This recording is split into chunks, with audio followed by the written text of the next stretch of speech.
Welcome, wonderful people, to our cozy kitchen, where today we're embarking on a delightful journey into the heart of classic desserts. On today's menu is a timeless favorite, our very own homemade apple pie. Picture a flaky, buttery crust cradling a filling of perfectly spiced apples, and you'll understand why this recipe is a beloved classic. Now, to start us off, we have our ingredients neatly laid out here. For our pie crust, we have 2½ cups of all-purpose flour, a teaspoon of salt, a tablespoon of granulated sugar, a cup of cold cubed unsalted butter, and 6 to 8 tablespoons of ice water.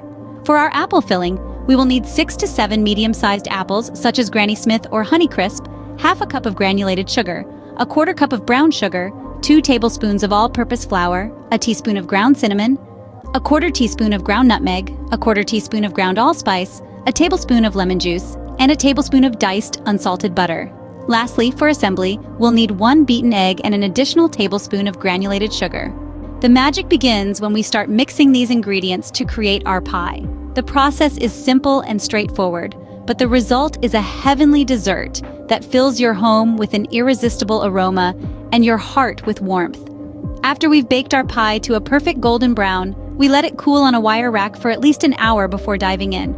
And there you have it, a slice of warm comfort straight from our kitchen to yours. Thank you for joining us on this apple pie adventure. We hope you enjoyed it as much as we did. Until next time, keep baking, keep experimenting, and remember, there's always room for dessert. Happy baking and enjoy every slice of homemade goodness.